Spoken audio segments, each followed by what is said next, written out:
नमस्कार, सत श्री अकाल, जय श्री राम। तो कैसे हैं आप लोग? मैं सुमित कुमार स्वागत करता हूं इस यूट्यूब चैनल पे। तो आज के इस सेशन में most important GK GS cover करने वाले हैं। तो अगर आप किसी भी कम्पिटेटिव एग्जाम का प्रिपरेशन करते हैं तो वीडियो लास्ट तक जरूर देखिएगा।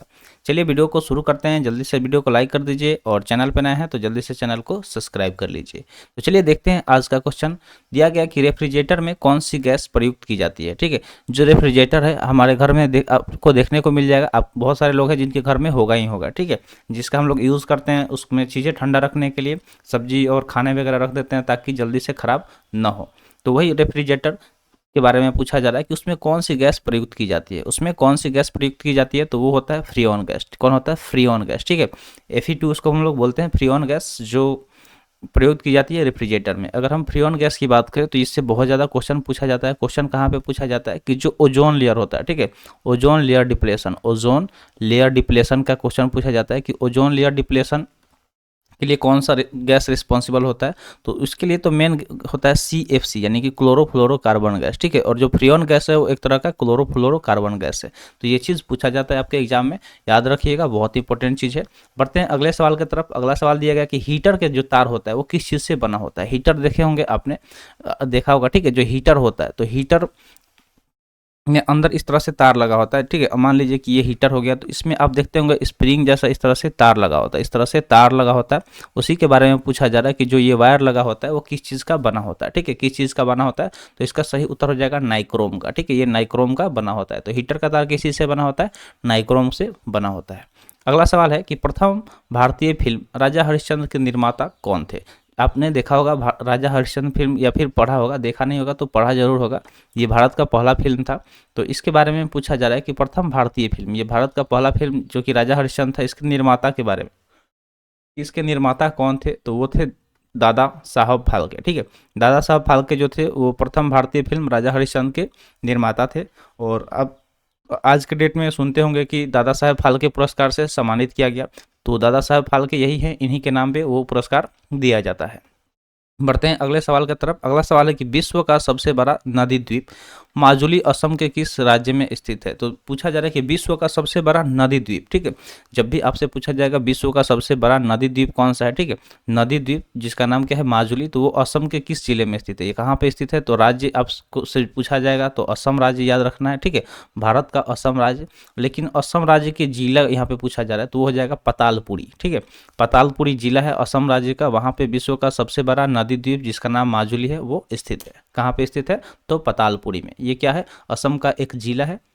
आगे बढ़ते हैं अगले सवाल की तरफ। अगला सवाल दिया हुआ है कि मंदिरों की पुण्य भूमि भारत को के किस राज्य को कहा जाता है। ठीक है, मंदिरों की पुण्य भूमि, मंदिरों की पुण्य भूमि के नाम से भारत का एक राज्य जाना जाता है। तो वही राज्य के बारे में पूछा जा रहा है कि मंदिरों की पुण्य भूमि भारत के किस राज्य को जाना जाता है। तो ये सही उत्तर हो जाएगा तमिलनाडु। जो तमिलनाडु है, तमिलनाडु भारत का ऐसा राज्य है जिसको मंदिरों की पुण्य भूमि के नाम से जाना जाता है।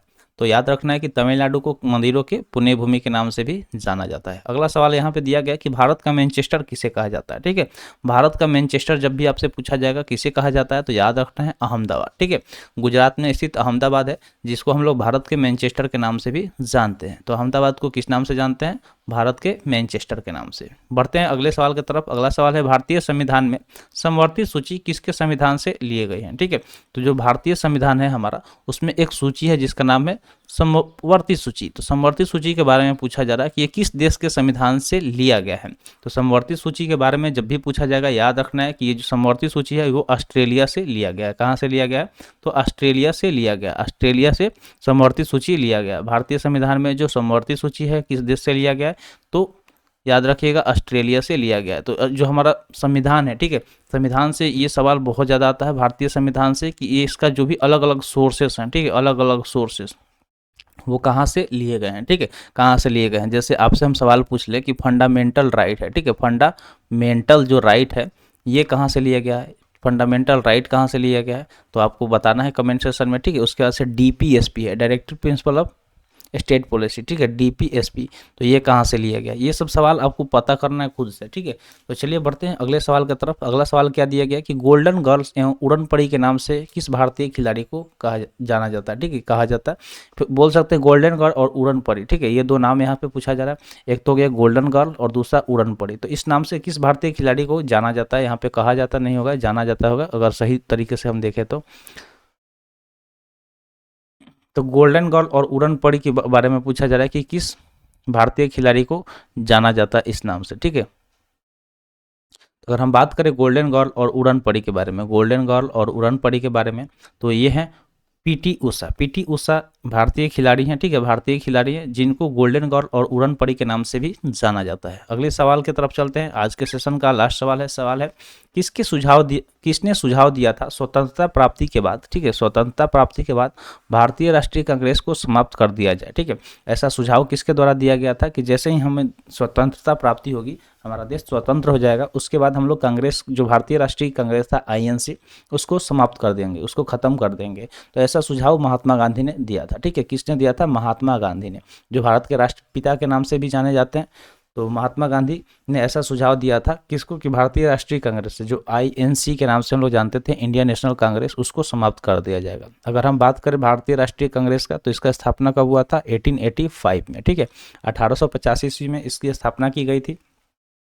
तो उम्मीद करते हैं जो भी यहाँ पे क्वेश्चन बताया गया है आपको समझ में आ गया होगा। तो आज के लिए इतना ही। आज का सेशन यहीं पे समाप्त हुआ। सेशन कैसा लगा कमेंट सेशन में ज़रूर बताइएगा। तो मिलते हैं फिर अगले वीडियो में। Thanks for watching. जय हिंद।